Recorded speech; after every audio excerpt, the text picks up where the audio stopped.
All right, you guys ready for story time? We are reading from At Their Feet, and we are on chapter 6. Sister Fatima Ali, Malvina Jones. Story told to and prepared by Aya Rashid. All right, so she says, I was born on January 11th, 1930, in Philadelphia, Pennsylvania. I joined the Nation of Islam in 1956. You weren't recognized as a member until you wrote a letter. Your letter had to be approved, then they would accept you. It took 2 years before my letter was cleared. They would send my letter back, and the secretary would tell me that I didn't cross a T or dot an I, or that I didn't open up the L. They always had some type of reason. I had to keep writing letters. I don't know how many letters it was. Finally, it got approved. But I personally think that I and that particular secretary just bumped heads. Under the Nation of Islam, and I don't know if it was that they were taught or if it was just in their heart, but they seemed to be more sincere.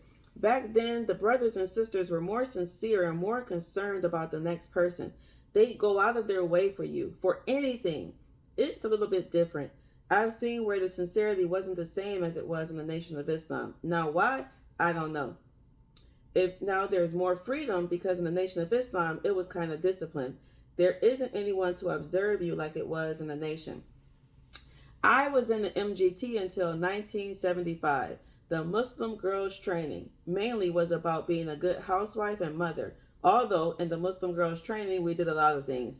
We traveled a lot. That was one thing. That's how we got well known. It was for any sister who was coming into the MGT class. It didn't have an age bracket at that time. When I joined the Nation of Islam, my family was hurt. It hurt my father especially. I mean, he despised it. I think it was more about my eating habits because I didn't eat pig anymore. My race of people ate a lot of pork. I denied the food and wouldn't eat with them, and he was very upset. I guess because I wasn't involved in all the things I used to be in the family, it hurt him a lot. He never came around. He only lived for about 15 years after I became Muslim. None of my sisters, it was 8 of us, became Muslim. They would sympathize and their love for me didn't change, but they said they didn't like the clothing.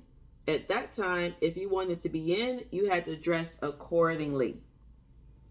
I wound up attending the University of Pennsylvania Hospital.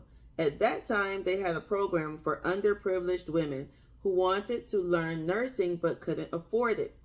I applied and was hired. I was trained at the University of Penn as a nursing assistant, not a nurse's aide. You had to take a 1 year course and then you had to take a test to make sure you qualified. I wound up working for the hospital. I left the hospital to be a nurse at the Clara Muhammad School. Even though I was a school nurse, all of the children loved me. I couldn't keep them out of my office. I was a school nurse at Muhammad Schools for approximately 10 years. I was also a dean over the young girls for about 5 years. I enjoyed nursing, and I still do. I only have one biological daughter living, but I have many, many foster children. I have more than I need and more than I can handle. They latched on to me. Jewels of Islam. There was a brother with an organization that visited the sick and shut in and helped out wherever. It was called Little Brothers. I joined that. We'd go around to people's homes to see what conditions people were living in. After seeing certain things, you would wind up getting involved. Now they have home health care people. They've got plenty of them, but we didn't have them back then. Little Brothers doesn't exist anymore.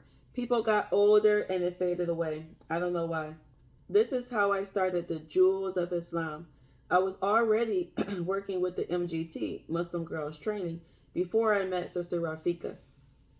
Somebody had told her about me working with a group of women in the Muslim Girls Training. Someone gave her my phone number and Sister Rafika called me. She told me she had some resources that would probably benefit the group of women. I met up with her along with another sister that went with me. It was an interview, really. She wanted to know exactly what activities we were doing and so on and so on. She had a lot of nice resources. It sounded good, but I didn't give her an answer right then and there. I told her that I would get back to her, and I did. Sister Rafika gave her program to me. That was 30 years ago. That's when we started. People are constantly joining the Jewels of Islam. You can join after you're 50 years of age, so it's constantly moving. You know, there are people coming in all the time. But mostly all the older ones that came in when I came in have died. Mostly all of them. I like people.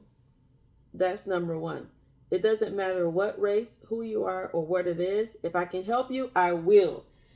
It has always been that way for me when I was a child. I think from the age of 9, I started doing little things in my neighborhood. It's just part of me, that's all. I enjoy it, and I feel bad if I can't do something almost every day. I try to do something to help somebody. Even though now that I'm 91, I only do it maybe once or twice a week where I venture out to help somebody or take somebody somewhere. I'm older now. I delivered food bags on Tuesday. I still do that. I take people to the clinic wherever they need me to take them every now and then. I still do little things with people, but nothing on a big scale because she's 91. I just tell everyone what keeps me going is my trust in Allah, number one. I realize nothing happens without His permission. Regardless of how it happens, He makes the final choice on that. I believe in that with all my heart, mind, and soul. And I tell everyone to try to reach out and help somebody. It doesn't have to be money. It doesn't have to be clothing. A kind word. Be nice to each other. Aw, so that's 91-year-old Sister Fatima M. Ali Malvina Jones. Story told to and prepared by Aya Rashid for At Their Feet. Legacy keeping.